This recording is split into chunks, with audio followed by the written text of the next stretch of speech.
city and in the territory on west, there's just one way to handle the killers and the spoilers, and that's with a U.S. Marshal and the smell of Gunsmoke.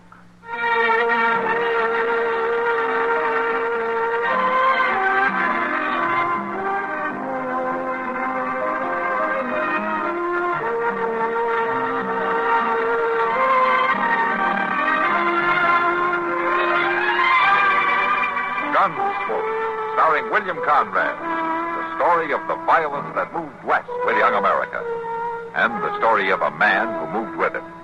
I'm that man, Matt Dillon, United States Marshal. The first man they look for and the last they want to meet. It's a chancy job, and it makes a man watchful and a little lonely.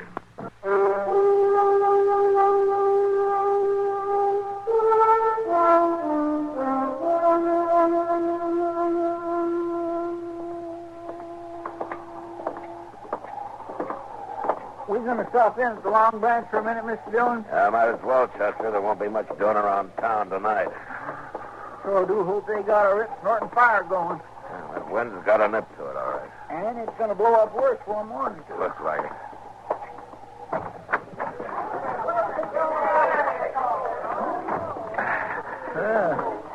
I thought Doc might be here, but I don't see him no place. Oh, Mal. Yes, sir. Hello, Miss Kitty. You want to go over to the stove? It's warm. Yeah, it feels warm right here, Kitty, after that wind outside. Goes right through you, doesn't it? So I think I'll reach on over by the stove, Mr. Dillon. Might be some kind-hearted stranger who'll buy me a beer. Chester never gives up hope, does he? Sit down, Kitty. See if you're not so busy. Thanks, miss. Don't you believe in kind-hearted strangers? No, not since I was 9 years old. What took you so long? I was kind of slow growing up. You like a beer?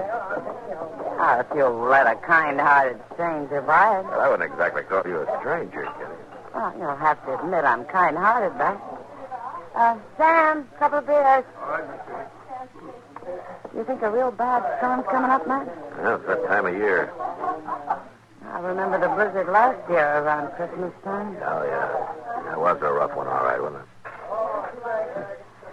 Matt, things would be rough this time of year, even if the weather weren't bad.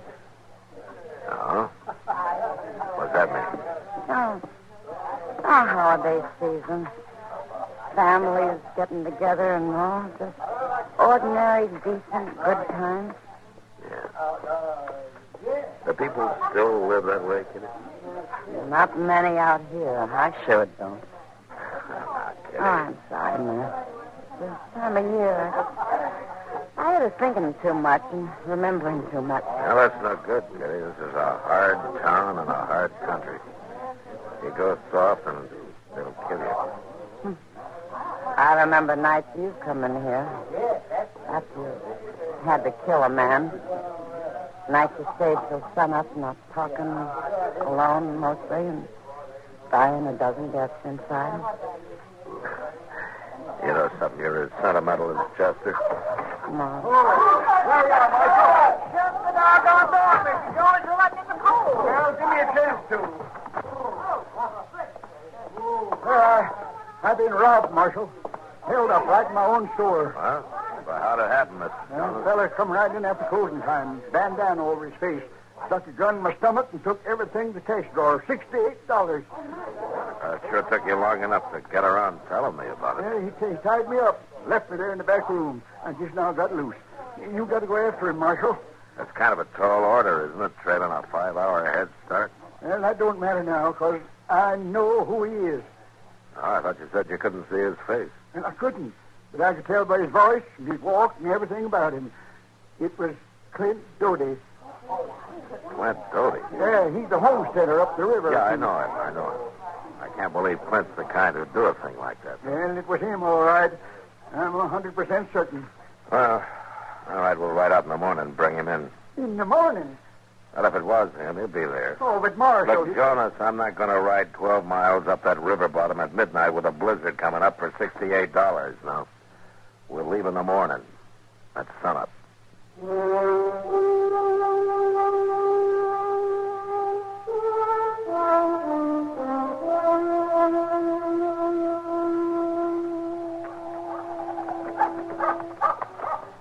He must have heard us riding up, Mr. Dillon. Yeah, you'd think so. Suppose he's going to hole up in the house and just try to shoot it out? I don't think Doty's the type, Chester. Well, nobody didn't think he was the type to hold up Mr. Jonas, neither. Well, morning, Marshal. Chester. Doty? How are you, Doty? Come on in and sit. I got some coffee on the stove. Oh, we might warm our hands a little bit. Come on, Chester. Yes, sir. I reckon Medora can rustle up some eggs inside meat if you ain't at. Thanks, Doty, but we had breakfast before we left Dodge. And you can get warm at least. Hey, what you trying to do, Marshal? Blow up a storm? That looks that way. It's been snowing since daybreak out here in the river bottoms. And with that wind blowing, it's going to start drifting. Yeah, probably will. Well, I'll heat this coffee up a little. What brings you out this way, Marshal? You, Doty? Me? What do you mean? We're here to arrest you. Take you back in. What for? Armed robbery. Armed robbery? You mean that hold up at the general store? News seems to travel fast, doesn't it? How'd you know about it? Well, What's all this about armed robbery? Oh, you know my wife again. Yeah, sure. How are you, Mother? Morning, man. Did I hear you accusing Clint of robbery, Marshal? That's more a matter of Wilbur Jonas accusing him, man. When did this happen, Marshal? Yesterday evening around 7 o'clock. Clint hasn't been away from this place for 2 days. No, Medora. My wife's word might not stand for much under the circumstances, Medora. Are you calling me a liar? No, Medora, stop that. There's people seen me in town yesterday evening. And Wilbur Jonas claims he's one of them. Well, the way I heard it, the fellow that held him up was wearing a mask. He says he recognized your voice. Wilbur Jonas couldn't recognize sour apples if he had a mouth full of them. Well, I guess that'll be something for the judge to decide, man. Then you're going to take me into jail? Unless you can prove you were somewhere else at 7 o'clock last night. Well, that might be kind of hard to do, Marshal. And then we better get started. We've got a hard ride ahead of us. Oh, no, wait a minute. I can't go off and leave Medora like this with a storm coming on. Well, maybe one of the neighbors could come over and stay with her. There's none closer than 5 miles, Marshal, and they all got plenty of troubles of their own this time of year. I ain't even got enough firewood to put it up to last her more than a day and a half. I was aiming to get some laid in today. I'm sure she's made out before. Oh, well, maybe so, but not in her condition. Clint. Condition? What are you talking about? Well, she's going to have a baby, Marshal. Oh, for the love of... It's mighty hard on a woman having her man took off to jail and not even wood in the house to keep warm. Now, look, Doty. You know, it wouldn't take no time at all if the 3 of us was to pitch in together. All right, Doty, let's get at it.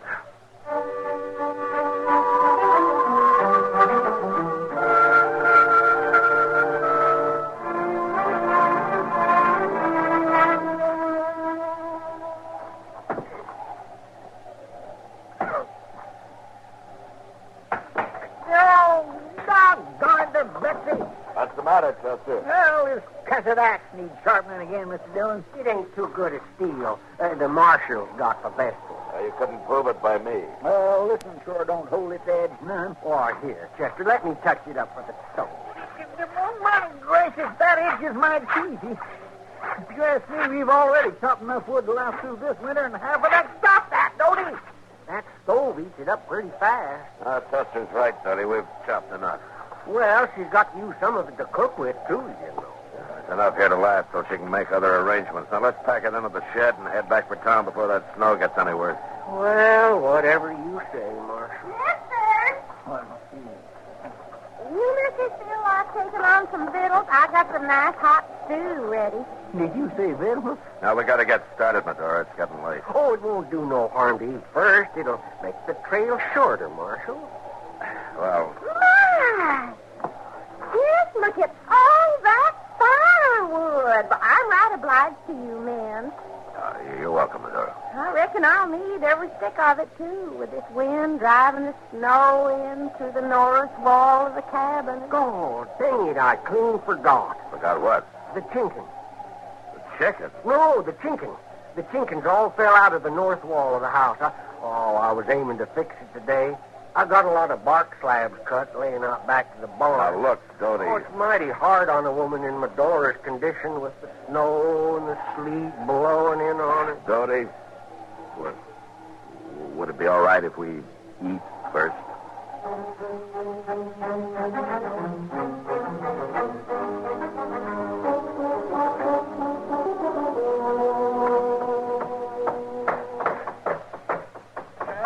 reckon that about does the job down at this end. Yeah, I'm just about through here, too. You know, that ain't a bad piece of work if I do say so myself. Oh, sir, a carpenter couldn't have done one bit better. Yeah, that ought to keep the wind out. Oh, that looks fine, Marshal, just fine. I'm mighty obliged to you, man. Oh, that's all right. Well, I know you got your duty to do. You got to take me in, and I want you to know there's no hard feelings about it. Oh, sure, Doty. And I appreciate the way you both been so decent. Help me get things in shape so Medora will be all right here alone. Oh, it ain't many lawmen that'd take the trouble. Well, she's got enough problems without making it worse for us. Let's put the tools away and get started. It's going to be dark before we get to Dodge. Sure, you sure are right about her having plenty of problems, Marshal. In her condition and all. And now the cattle gone. Cattle gone? Oh, of course, we only had about 20 head, but with me going to prison, maybe it's been enough to see her through, her and the little one. What do you mean the cattle's gone? Well, I had them there in the meadow back of the corral, letting them pick clean what pasture was left. I guess they drifted off. Well, of course they drifted off. When that storm hit, they turned tail and moved along with the wind. Cattle always do that. Well, I guess it don't matter much, though. Medora couldn't take care of them nohow, not in her condition. Well, she could if you'd hold them in the corral there next to the barn. All she'd have to do is push the hay out of the loft door. I reckon they drifted down south there about 3 miles and come up against the bluff. Oh, they'll probably mill around and freeze to death there if the storm keeps up. About 3 miles, huh? Mm-hmm. I was aiming to go after them, but of course, one man alone wouldn't have had much chance. All right, Doty, come on. Let's go find your cattle.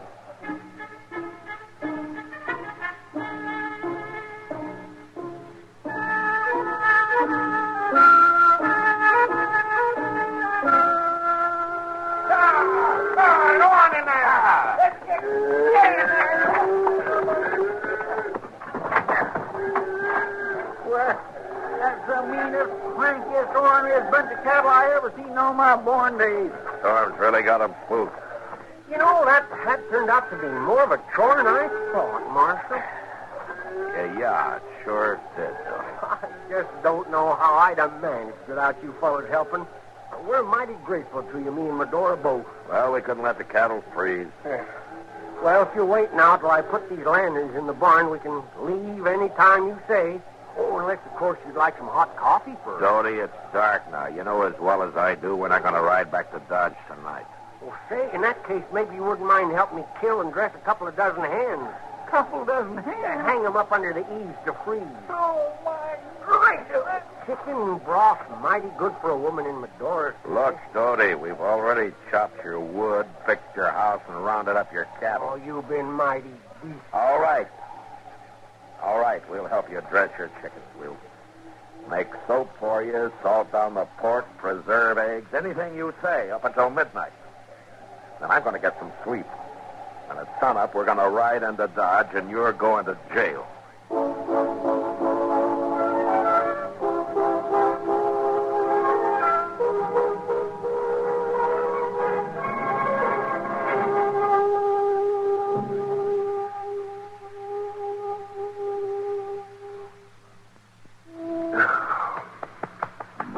Chester. Hey, Chester, come on, wake up.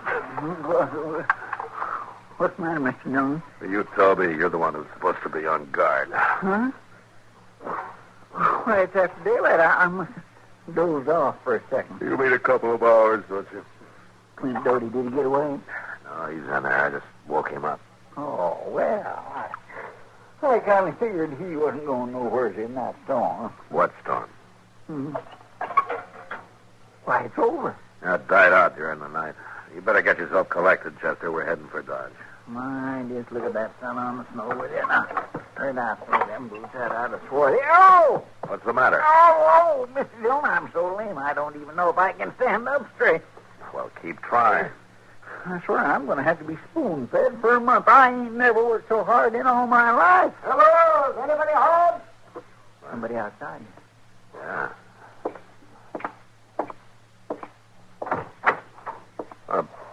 By golly, it's dark. Dog? Well, come on in, you old reprobate. I'm coming, just tying up my horse and buggy. Wonder what he's doing out this way. Seeing a patient, I guess. He must have left town awful early. Hey, did somebody ride up? Yeah, it's dark. You about ready to leave, Billy? Oh, if there's still a mind to take me. Nothing's changed.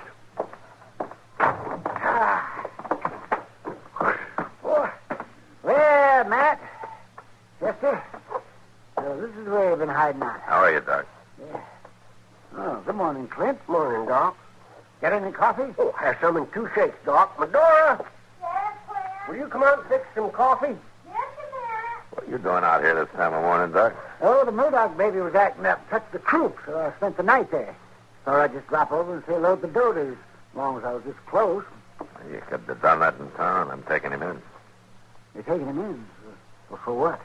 Robbing Jonas Sindle's store night before last. Robbing the... Now, where'd you get that idea?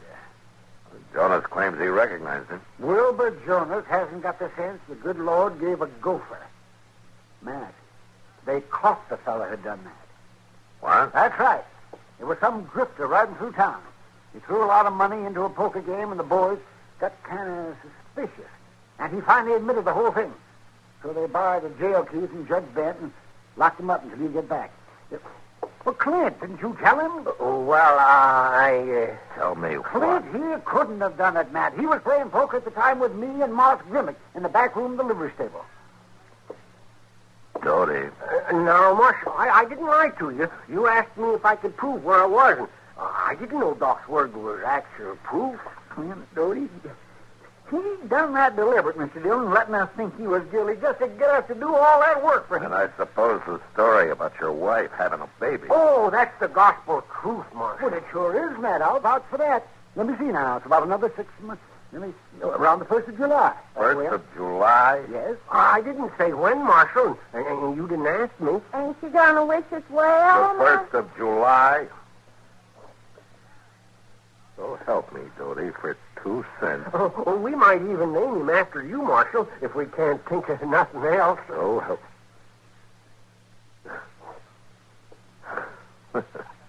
All right.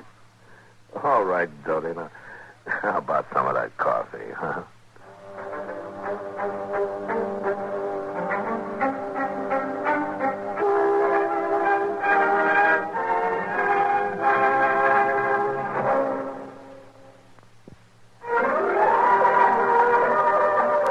Gunsmoke, produced and directed by Norman McDonald, stars William Conrad as Matt Dillon, U.S. Marshal. The story was specially written for Gunsmoke by Les Crutchfield, with editorial supervision by John Meston. Featured in the cast were Joseph Kearns, Virginia Gregg, and Ralph Moody. Harley Bear is Chester, Howard McNear is Doc, and Georgia Ellis is Kitty.